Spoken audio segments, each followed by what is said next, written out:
ഹണി റോസ് വിഷയത്തിൽ എല്ലാവരും പാടെ അവഗണിക്കുന്നൊരു കാര്യമുണ്ട്.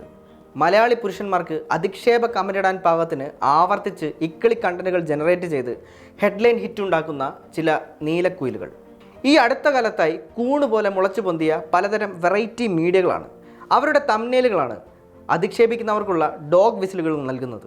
അവർക്കെതിരെ കൂടി ഹണി റോസ് പരാതി കൊടുത്തിട്ടുണ്ടെങ്കിലും ചർച്ചയിൽ എവിടെയും അവരെ അങ്ങനെ അഡ്രസ്സ് ചെയ്ത് കണ്ടിരുന്നില്ല. ഹണി റോസ് പേര് പറയുന്നത് വരെ മുക്കിയും മൂളിയും മാത്രം വാർത്ത കൊടുക്കുകയും ഇപ്പോൾ ധാർമ്മിക രോഷം പുറത്തെടുക്കുകയും ചെയ്യുന്ന ചില മുഖ്യധാരാ മാധ്യമങ്ങളും ഈ ഇക്കിളി കണ്ടന്റുകളുടെ കാര്യത്തിൽ ഒട്ടും പിന്നിലല്ല.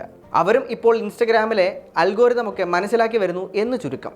ബോച്ചയുടെ കുസൃതി ഇച്ചിരി കൂടുന്നുണ്ട്, വേണമെങ്കിൽ ഒരു മാപ്പ് പറഞ്ഞേക്ക് കേട്ടോ എന്ന ടോണിൽ പരസ്യകാശിന് മുന്നിൽ കേരളത്തിലെ സെലിബ്രിറ്റി മാധ്യമ സിംഹങ്ങളൊക്കെ ഇങ്ങനെ തലയും കുത്തി വീഴുന്നതും നമ്മൾ കണ്ടിട്ടുണ്ട്. പറഞ്ഞു വന്നത്, പൊതു ഇടങ്ങളിൽ ഇടപെടുന്ന സ്ത്രീകൾ, പ്രത്യേകിച്ച് സെലിബ്രിറ്റികളായ സ്ത്രീകൾ, ഏതെങ്കിലും തരത്തിൽ അഭിപ്രായം പറയുന്ന സ്ത്രീകൾ, ഇവരാണ് ഈ കമൻ്റ് ഇടുന്നവരുടെ പ്രധാന ഇരകൾ.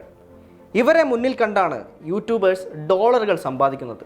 ഹണി റോസിൻ്റെ പരാതിയിൽ ആദ്യം അറസ്റ്റ് ചെയ്തത് ഇങ്ങനെ കമൻ്റ് ഇട്ടൊരു 60-കാരനെയാണ്. അയാൾ ഇത്തരക്കാരുടെ ഒരു പ്രതിനിധി മാത്രമാണ്. പ്രതികരിക്കുന്ന ജീവിതത്തിൽ ഏതെങ്കിലും തരത്തിൽ സക്സസ്ഫുൾ ആയ സ്ത്രീകളെയൊക്കെ പ്രൊഫൈലിലും ഫേസ്ബുക്ക് വാളിലും ഇൻസ്റ്റഗ്രാം കമൻസിലുമൊക്കെ പോയി വളരെ വൃത്തികെട്ട ഭാഷാ പ്രയോഗത്തിലൂടെ അവരെ അധിക്ഷേപിക്കാനും ബുള്ളി ചെയ്യാനും വിക്ടിം ബ്ലെയിമിംഗ് ചെയ്യാനുമുള്ള ധൈര്യം ഇവർക്ക് പകർന്നു കൊടുക്കുന്നത് ഈ യൂട്യൂബേഴ്സാണ്, മാധ്യമങ്ങളാണ്.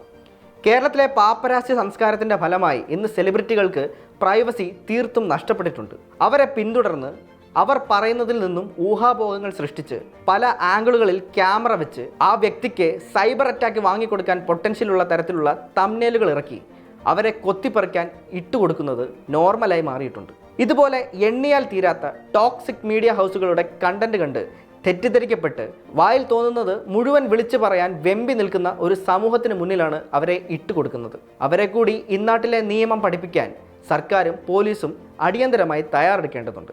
സ്ത്രീകൾക്ക് കൂടി സ്വാതന്ത്ര്യത്തോടെയും സമാധാനത്തോടെയും അന്തസ്സോടെയും ജീവിക്കാനുള്ള ഇടമാക്കി മാറ്റാനും ഈ നിയമങ്ങൾ ഉപയോഗപ്പെടുത്തേണ്ടതുണ്ട്.